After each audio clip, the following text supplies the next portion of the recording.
Hey everyone, कैसे हैं आप सब लोग। वेलकम और welcome back to my channel. ये मेरा व्लॉग है। कौन से नंबर का व्लॉग है, नंबर नहीं देना चाहती थी, बट जय माता दी। आप सब लोग कैसे हैं। तो ये है हमारा वैष्णो देवी का व्लॉग। जब हम वैष्णो देवी गए थे, बहुत सारे वीडियो शूट करे थे और बहुत कुछ किया था, बट मतलब पता है ना आप लोगों को, टाइम की शॉर्टेज के हिसाब से मैं वीडियोस अपलोड करने का टाइम ही नहीं मिल जा पाता है, और जो लॉन्ग वीडियोस होते हैं वो मेरे पड़े ही रह जाते हैं फ़ोन में। तो फाइनली मैंने कल पूरी रात जग कर इसकी क्लिप्स निकाल कर वीडियो को मैंने एडिट करा है और आप लोगों के लिए पोस्ट कर रही हूँ। वीडियो को ज़रूर देखना, बहुत अच्छा वीडियो बनाया है।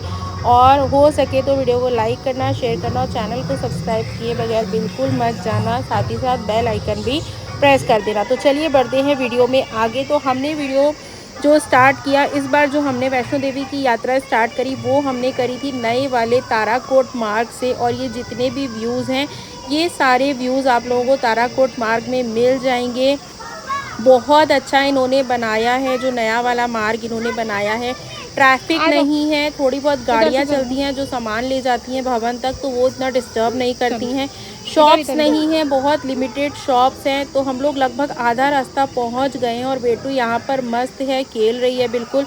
और यहाँ पर ये जो आप भवन देख रहे हो, ये है श्राइन बोर्ड का लंगर वाला भवन। मतलब यहाँ पे जो लंगर मिलता है वो श्राइन बोर्ड की तरफ से मिलता है, और लंगर इतना टेस्टी होता है ना, ऐसा लगता है खा के जैसे अमृत खा लिया हो। जिन्होंने भी वैष्णो देवी की यात्रा करी है, अगर लंगर नहीं खाया है तो नेक्स्ट टाइम जब भी जाना, आप इस वाले रास्ते से जाओ या पुराने वाले से जाओ, हर रास्ते पर कहीं पर श्राइन बोर्ड का और कहीं पे गुलशन कुमार जी का लंगर अवेलेबल ही है। तो आप लोग एक बार लंगर ज़रूर चखना। बहुत ही मतलब अमृत जैसा स्वाद होता है उसका। मैं बहुत ज़्यादा तारीफ़ नहीं कर सकती हूँ, लेकिन हाँ जस्ट वाव होता है बहुत ज़्यादा। तो यहाँ पर जो इन्होंने ये बनाया हुआ है ना, व्यू इतना अच्छा लग रहा है, ऐसा लग रहा है जैसे कहीं किसी पिकनिक स्पॉट पे आ गए। और वैष्णो देवी जाके तो ना हम लोग ना रिचार्ज हो जाते हैं। मतलब एवरी 6 मंथ हम लोग ट्राई करते हैं कि हर 6 महीने में एक चक्कर लगाए आए, माता के दर्शन कर आए। लेकिन अभी जो हम लोग लास्ट गए थे उसके बाद अभी 6 महीने हो गए, बट हम लोग जा नहीं पाए। बट प्लान है कि अगले 2 महीने में हम ज़रूर जाने वाले हैं। और इस बार हम लोग जो ब्लॉग शूट करेंगे ना, बहुत अच्छा आप लोगों को सारी चीज़ें दिखाएंगे वहाँ पर। जो लोग वैष्णो देवी नहीं गए हैं, सबसे कहना चाह रही हूँ कि ज़िंदगी में एक बार वैष्णो देवी ज़रूर जाना, मतलब जाना ही जाना। तो यहाँ हम पहुँच गए लंगर में, और लंगर में हमें मिलता है खाने के लिए दाल चावल, और ये होती है चटनी, या इसको आप सब्ज़ी कह लो, सीताफल की सब्ज़ी होती है, खट्टी खट्टी, बहुत टेस्टी होती है। बेसिकली जो मेन यहाँ का वो था ना, वो व्यू था कि रास्ते में इन्होंने इतना अच्छा बना दिया ये वाला रास्ता। आप रेस्ट कर सकते हो, मतलब आप बहुत आराम से आप लोग रिलैक्स होकर चल सकते हो, कोई रश नहीं है। क्योंकि जो सबसे ज़्यादा पुराना वाला रास्ता है ना, अब वैष्णो देवी जाने के 3 रास्ते हो गए हैं। एक रास्ता तो अपना पुराना वाला है जो कटरा से जाता है, और उसका दूसरा रास्ता एक ये नया वाला है जिस पे ऑटो चलते हैं, ये अर्धकुंवारी से कनेक्ट होता है। और ये जो तीसरा बना है ये भी कटरा से ही कनेक्ट होता है, और ये ताराकोट मार्ग कहलाता है, जो हमें पूरा ऊपर भवन तक ले जाता है, जिसमें बीच में अर्धकुंवारी आता है। और हम लोग ने अर्धकुंवारी से यहाँ पर ऑटो हम लोग ऑलरेडी बुक करके गए थे। यहाँ से हमने ऑनलाइन ही 2 महीने पहले ही अपना ऑटो बुक कर लिया था, क्योंकि वहाँ पर जाकर ना ऑफलाइन तो सीट्स पॉसिबल ही नहीं है। तो अगर आप लोग भी कभी जाओ इन फ्यूचर, तो भाई ऑनलाइन ही सारी बुकिंग्स करके जाना, अगर आपके साथ छोटे बच्चे हैं तो। क्योंकि छोटे बच्चों के साथ सबसे ज़्यादा प्रॉब्लम होती है कि बच्चे थक जाते हैं, फिर बच्चे चल नहीं पाते हैं, मतलब बहुत सारी चीज़ें हो जाती है। तो इसलिए हम लोग तो यही प्रेफर करते हैं, हम जब भी जाते हैं हम भवन पे रूम भी बुक करवाते हैं और हम ऑटो भी बुक करवाते हैं। इवन हम अपनी यात्रा पर्ची भी ऑनलाइन ही बुक करके जाते हैं, सारी चीज़ें हम लोग ऑनलाइन करके जाते हैं। अगर आप लोगों को ऑनलाइन कैसे कैसे ये सारी चीज़ें होती हैं गाइडेंस चाहिए, तो मुझे कमेंट सेक्शन में बोलना, मैं आप लोगों के लिए प्रॉपर वीडियोज़ बना दूँगी हर चीज़ के, कि कैसे आपको भवन पे रूम बुक करना है। भवन पे कुछ रूम्स होते हैं हट वाले, अगर आप लोग छोटे बच्चे लेकर जा रहे हो तो सर्दी में आप लोगों को परेशान ना होना पड़े, क्योंकि भवन का जो टेम्परेचर होता है ना, जो वेदर होता है ना, वो बिल्कुल अनप्रिडिक्टेड होता है। और वहाँ पर आप लोग मतलब सर्वाइव छोटे बच्चों का करना बड़ा मुश्किल होता है। बच्चों के साथ पेरेंट्स भी बहुत परेशान हो जाते हैं। जब मेरी बेटी छोटी थी, हम लोग एक बार बहुत बुरे फंसे थे, और ठंड थी, आंधी तूफान, बारिश, पता नहीं क्या क्या हो रहा था, और हम लोग भैरव जी नहीं जा पाए थे। और हमने उसके बाद फाइनली डिसाइड किया कि अब हम भैरव जी भी जाएंगे। और उसके बाद हम लोग हमेशा ना सारी बुकिंग्स पहले ही करा कर जाते हैं। तो व्लॉग को पूरा एंड तक देखना, बहुत सारी चीज़ें दिखने वाली हैं आप लोगों को। तो ये जो रास्ता आप लोग देख रहे हो, मैंने इसकी स्पीड बहुत बढ़ा दी थी वीडियो में, क्योंकि ये रास्ता शुरू होता है अर्धकुंवारी से, जहाँ से हम ऑटो लेते हैं और ये सीधा भवन पे जाके हमें छोड़ देता है। भवन के बाद हमें थोड़ा पैदल चलना होता है, जहाँ पर भी हमारे रूम्स बुकिंग होते हैं वहाँ पर। अभी यहाँ पर क्या था, वीडियो में ना साउंड थे, अच्छे भजन वगैरह चल रहे थे जो बैकग्राउंड में चलते हैं, बट मुझे वो सारे हटाने पड़े। क्यों? क्योंकि यूट्यूब पे जैसे ही हम किसी बैकग्राउंड म्यूज़िक के साथ वीडियो अपलोड करते हैं तो हमारी वीडियो पे कॉपीराइट क्लेम आ जाता है और हमारी वीडियो अपलोड ही नहीं हो पाती है। तो मैंने यहाँ पर सारे जितने भी बैकग्राउंड म्यूज़िक चल रहे थे ना, क्योंकि जब भी हम वैष्णो देवी जाते हैं तो अर्धकुंवारी के बाद से ना माइक में साउंड चलने स्टार्ट हो जाते हैं, माता रानी के भजन चलते हैं, आरतियाँ चलती हैं, चालीसा चलती है। तो ये सब चीज़ें ना अगर यूट्यूब पे सुनाई देंगी हमें तो ये हमारे जो वीडियोज़ हैं वो अपलोड ही नहीं हो पाएंगे, इसलिए मुझे सारी चीज़ें हटानी पड़ी और फाइनली मेरे को वीडियो को वॉइस ओवर करना पड़ा। तो हम लोग लगभग शाम हो गई थी, 5:30-6 बजे करीब। अभी आप लोग देख रहे हो धूप है और ठंड बिल्कुल नहीं थी इस टाइम पे, लेकिन जैसे ही हम भवन पहुँचे एकदम से इतनी तेज़ ठंड आई ना। अभी देखो सूरज भी नहीं डूबा है।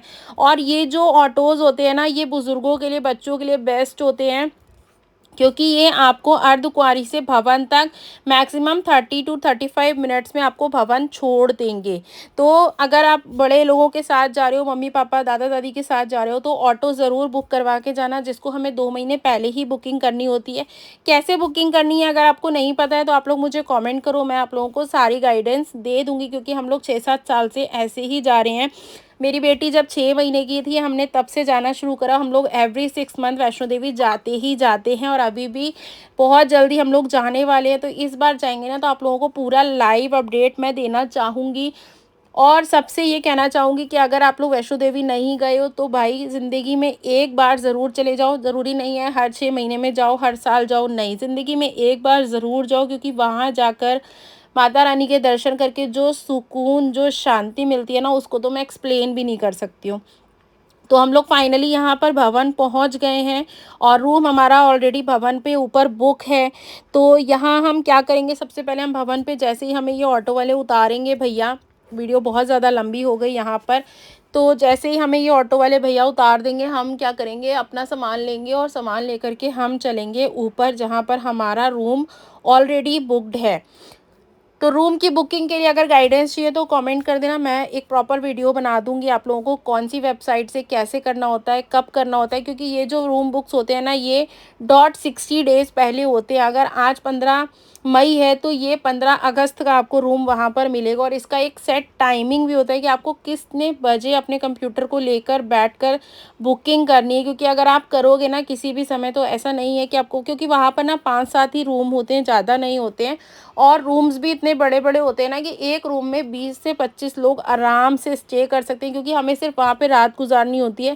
रात गुजारो, सुबह नहाओ धो, माता रानी के दर्शन करो, अपना सामान उठाओ, भैरू जी चले जाओ और वापस लौट लो, बस यही होता है। तो बेसिकली होता है क्या है, बच्चों के लिए और बुज़ुर्गों के लिए होता है कि वहाँ पर उन्हें ठंड में परेशान नहीं होना पड़ता है। रूम में आपको ब्लैंकेट्स मिल जाते हैं, गर्म पानी मिल जाता है, सारी सहूलियत आपको वहाँ पर मिल जाती है।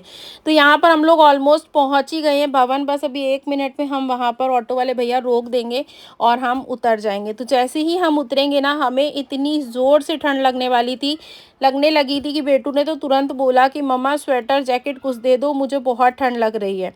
तो अगर और भी ज़्यादा छोटे बच्चे हैं तो प्रैम वगैरह की भी आपको मिल जाती है हेल्प, वहाँ पे आप प्रैम ले सकते हो। क्योंकि दुनिया में भी ऐसे बहुत सारे लोग हैं जिनकी आधी से ज़्यादा ज़िंदगी बीत गई और वो बेचारे वैष्णो देवी नहीं जा पाए। तो भाई माता रानी से प्रेयर करो सब लोग, और एक बार ज़िंदगी में ज़रूर जाओ माता रानी के दर्शन करने के लिए। तो यहाँ पर हम पहुँच गए हैं और मौसम इतनी जल्दी वहाँ पे ऐसे चुटकियों में पलक झपकती बदल जाता है ना, पता ही नहीं चलता। बहुत सारे लोग देखो पैदल भी आते हैं। तो यहाँ पर हम पहुँच गए और उसके बाद फिर ठंड लगी तो हमने फटाफट से अपने अपने स्वेटर्स निकाले। बेटू का निकाला, वैसे हमने अपना तो नहीं निकाला, लेकिन बस यही है ना, जो यहाँ जाकर जो सुकून और शांति और जो मतलब एक रिचार्ज आ जाता है ना हमारे दिल और दिमाग में, उसके बाद तो ना बस समझ ही नहीं पाते कि क्या ही हो जाता है, एकदम से एनर्जी आ जाती है बॉडी के अंदर। तो भाई मैं तो शायद मेरी शादी को इतना टाइम हो गया, मैं सबसे ज़्यादा अगर घूमने कहीं गई हूँ तो अपने हस्बैंड के साथ वैष्णो देवी ही गई हूँ। और इसके अलावा हम लोग कहीं जाने की सोचते ही नहीं है। तो बहुत सारे लोग हमसे कहते भी हैं कि तुम लोग जब देखो तब वैष्णो देवी चले जाते हो। तो भाई क्या करें, हमें वहाँ से पता नहीं क्या एक कनेक्शन है हमारा कि नहीं, हमें वहीं जाना रहता है। तो अभी जो ये आप लोग डेकोरेशंस देख रहे हो ना, ये डेकोरेशंस वहाँ पे नवरात्रि के टाइम पर होते हैं, जब नवरात्रि स्टार्ट होने वाली होती हैं, चाहे वो गर्मियों वाली हो या ठंडियों वाली हो, दोनों पे सेम डेकोरेशन होता है। और इतना भव्य डेकोरेशन होता है ना, इतना प्यारा डेकोरेशन होता है कि वहाँ अगर पहुँच जाओ ना तो वापस घर आने का मन ही ना करे। तो अभी ये हम लोग वैसे सॉरी इससे नवरात्रों से 3 या 4 दिन पहले गए थे, तो डेकोरेशन जस्ट स्टार्ट हुआ था और जब हम लौटने लगे थे दर्शन करके तो 90% डेकोरेशन जो है वो कंप्लीट हो चुकी थी। मतलब रातों रात डेकोरेशन हो जाती है। और सारी डेकोरेशन ना भाई साहब असली फूलों से होती है, असली फ्लावर से। मतलब अपने इंडियन फ्लावर्स होते हैं, इंग्लिश फ्लावर्स होते हैं, इतने टाइप ऑफ फ्लावर्स होते हैं ना, मतलब हम लोगों को नाम भी नहीं पता होते उन फ्लावर्स के कि वो कौन कौन से फ्लावर्स हैं। और जो भव्य सजावट ये लोग करते हैं भाई, देखने लायक होती है, मन एकदम ना खुश हो जाता है देखकर। तो हम लोग यहाँ पहुँच गए थे। यहाँ से बस अब हमें थोड़ा सा और पैदल चलना है और इसके बाद हम लोग अपने रूम पर पहुँच जाएंगे। तो यहाँ पे बेटू को लगी ठंड, तो फटाफट हमने निकाला जैकेट और जैकेट उसको पहनाया। बोल रही है मम्मा बहुत ठंड लग रही है, काँप रही थी ठंड से, बोलती है जिप लगा दो, बहुत ठंड लग रही थी इसको। बस उसके बाद फिर हम आगे चल रहे हैं। अब चलते चलते पहुँचेंगे रूम पे, फिर जाएंगे, क्या करेंगे, सो जाएंगे। और फिर उसके बाद मॉर्निंग में हम उठेंगे, सबसे पहले माता रानी के दर्शन करेंगे, फिर हम जाएंगे भैरव जी। चलो तो क्योंकि आप सब चलते चलते थक चुके हैं, तो वही सोचा यहाँ पर ऊपर सागर रत्ना भी और बहुत सारे मतलब होटल वगैरह हैं जहाँ पे आप लोग नाश्ता पानी खा सकते हो। तो हमने भी साउथ इंडियन प्रेफर किया। मैंने डोसा खाया, चाय पी, सबने मतलब थोड़ा थोड़ा सबने सब कुछ खाया, तो थोड़ा पेट भर गया। फिर उसके बाद अब हम चले ऊपर रूम की तरफ। और सागर रत्ना जो है वो 100% वेजिटेरियन है। और यहाँ पर तो कटरा में घुसने के बाद आपको वैसे ही प्याज लहसुन मिलना बंद हो जाएगा, आपको कुछ नहीं मिलेगा। जो लोग नहीं गए हैं उनके लिए ये नॉलेज होना बहुत ज़रूरी है कि आपको कटरा में घुसने के बाद ही प्याज लहसुन कुछ नहीं मिलेगा और आप लोगों को शुद्ध शाकाहारी खाना ही मिलेगा। तो यहाँ पर सीढ़ियाँ हम चढ़ते जा रहे हैं, चढ़ते जा रहे हैं, चढ़ते जा रहे हैं, और इतना ऊंचा जाके है ना, सीढ़ी चढ़ते चढ़ते ना सांस उखड़ जाती है। और अंधेरा हो गया, देखो आप लोग, अभी थोड़ी देर पहले धूप निकल रही थी और अब अंधेरा हो गया हमें ऊपर चढ़ते चढ़ते, क्योंकि यहाँ बहुत टाइम लग जाता है। तो हम बस चलते जा रहे हैं, चलते जा रहे हैं, चलते जा रहे हैं। उसके बाद आ जाता है पार्वती भवन वाला रिसेप्शन। तो रिसेप्शन से हमें अपने रूम की लेनी होती है। यहाँ पे बेटू भाग रही है, थक गई है बहुत ज़्यादा, इसको बड़ी मुश्किल से मतलब वो किया हमने कि नहीं बेटू बस ख़त्म हो गया, बस पहुँच गए, ऐसे करके बच्चे को बहलाना पड़ा। उसके बाद बस मैंने कैमरा ले रखा है, इसके पापा ने बैग ले रखा है, और हम चलते जा रहे, सभी की हालत ख़राब है। तो सामने देखो वैष्णवी भवन का आ गया है रिसेप्शन। अगर आपको ऑनलाइन रूम बुकड है तो आपको यहाँ पर रूम की मिल जाएगी और एक बंदा होगा जो आपको रूम तक छोड़ने जाएगा, क्योंकि यहाँ पे ऐसे होटल नहीं होते हैं कि आप आसानी से ढूंढ लो। तो यहाँ पर आपको किसी न किसी की हेल्प चाहिए ही चाहिए जाने के लिए। तो यहाँ हमने अपनी चाबी वगैरह ले ली है उनसे। उसके बाद हम आगे जाएंगे रूम में। तो रूम का भी टूर मैं आप लोगों को दिखाऊंगी कि रूम कैसा होता है, ताकि आप लोगों को आइडिया लग जाए कि जब भी आप फ्यूचर में जाओगे तो आप कितने लोगों के लिए एक रूम आपको बुक करना है। तो ये इनके होते हैं फेयर, जो कि बहुत ही मतलब नॉमिनल होते हैं, बहुत ज़्यादा नहीं होते हैं। एक फैमिली से ये 900 या 1200 ऐसे चार्ज करते हैं। उसके बाद जितने भी बंदे एक्स्ट्रा होते हैं उससे 150 या 200 रुपये पर पर्सन ये चार्ज करते हैं। तो अब हमने ले ली अपनी चाबी वगैरह, उसके बाद हम चल दिए हैं रूम की तरफ। रूम भी हमारा और ऊपर जाके था, मतलब 2 फ्लोर और ऊपर जाके हमें जो है वो रूम इन्होंने दिया। तो हम अभी भी सीढ़ियाँ चढ़ते जा रहे हैं, चढ़ते जा रहे हैं, चढ़ते जा रहे हैं, बस यही चल रहा है। उसके बाद हम फाइनली पहुंच गए यहाँ पर। तो पहुंचने के बाद अब मैं आप लोगों को दिखाती हूँ कि हमारा रूम कैसा था। मतलब बहुत सही होते हैं यहाँ के जो रूम्स होते हैं। तो हमें होता क्या है, बेसिकली बच्चे का चक्कर होता है, रात गुजारनी है, उसके सुबह सुबह तो हमने निकल ही जाना है। तो यहाँ पर ये हीटर वगैरह भी प्रोवाइड कराते हैं, प्रॉपर डाइनिंग टेबल होती है। तो इस बार जो इन्होंने हमें रूम दिया, वैसे रिक्वायरमेंट नहीं थी इतने बड़े रूम की, बट उनके पास जो अवेलेबल था उन्होंने वही दिया। तो यहाँ पर है 2 डबल बेड, एक अलमीरा के अंदर ढेर सारे ब्लैंकेट, और ये है व्यू, जो रूम से व्यू आता है ना माता रानी के भवन का, भाई देखने लायक होता है। जो सुंदरता है ना यहाँ की, मुझे ऐसा लगता है कि दुनिया में इससे ज़्यादा सुंदर जगह तो कोई है ही नहीं। तो यहाँ पर बहुत अच्छा आपको मिल जाएगा स्पेस। अगर आप 10 लोग भी चले जाएं, 20 लोग भी चले जाएं, तो ईज़िली आप लोग यहाँ पर सेटल हो सकते हैं, क्योंकि रात रात में सोना है, नहाने के लिए गर्म पानी आपको मिल जाएगा। परेशानी कुछ नहीं है, बस यही है कि 2 महीने पहले से सारी प्लानिंग करनी पड़ती है यहाँ पर आपको आने के लिए। तो ये है अलमीरा, और अलमीरा में इतने सारे ब्लैंकेट और गद्दे वगैरह रखे हैं, जो कि सिंगल बंदे जो भी जाते हैं वो लोग यूज़ कर सकते हैं।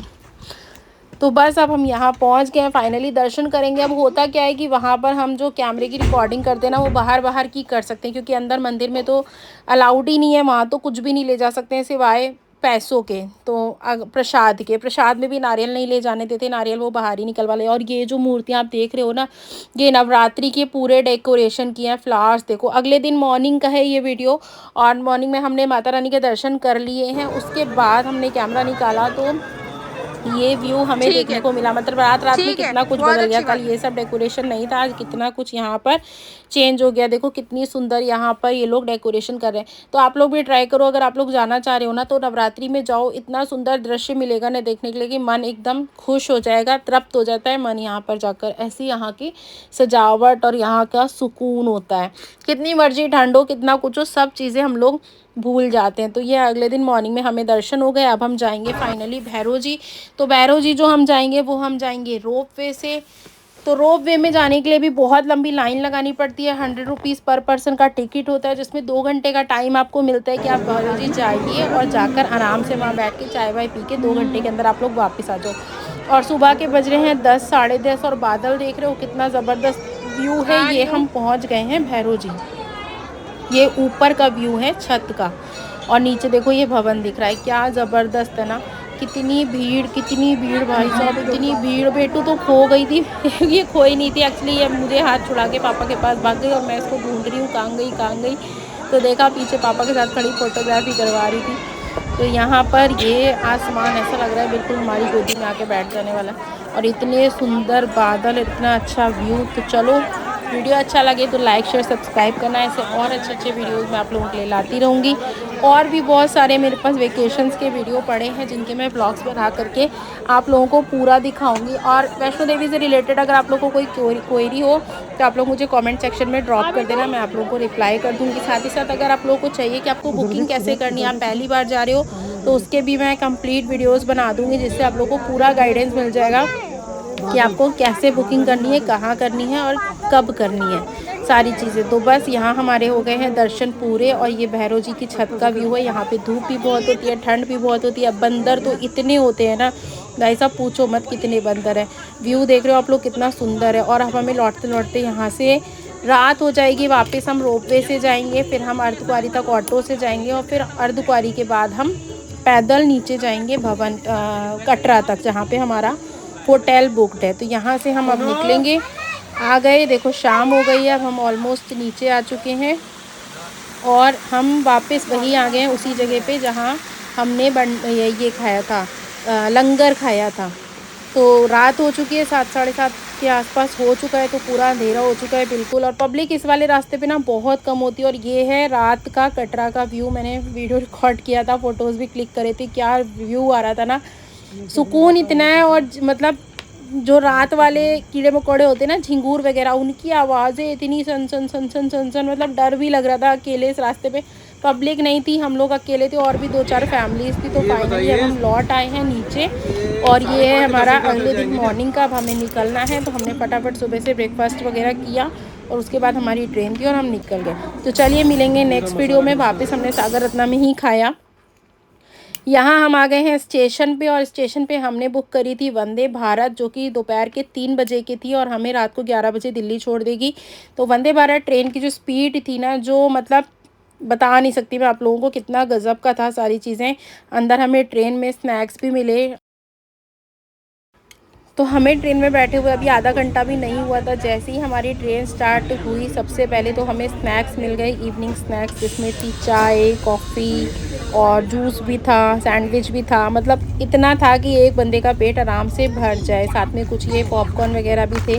काफ़ी अच्छा था, मतलब जितनी हिसाब से टिकट ले रहे हैं ये लोग, उस हिसाब से फैसिलिटी भी है। वॉशरूम तो भाई इतने क्लीन थे, मैं आप लोगों को बता नहीं सकती कितने क्लीन वॉशरूम थे। कितना अच्छा लगा इसमें हम लोगों को। जर्नी जो थी वंदे भारत की बहुत ही अच्छी थी। तो नेक्स्ट टाइम देखेंगे, अगर जाएंगे तो वंदे भारत ही प्रेफर करेंगे। तो मैंने अपनी कॉफ़ी बनाई, एज़ यूजुअल मुझे कॉफ़ी बहुत ज़्यादा पसंद है। मैं हमेशा चाय को छोड़ के कॉफ़ी ही प्रेफर करती हूँ। कॉफ़ी पी, सैंडविच खाया, अच्छा खासा पेट भर गया। उसके बाद रात को 8 साढ़े 8 बजे डिनर भी आ गया, और फिर उसके बाद हम लोग घर पहुँच। तो ऐसे और अच्छे वीडियोज़ के लिए मेरे चैनल को सब्सक्राइब कर लेना।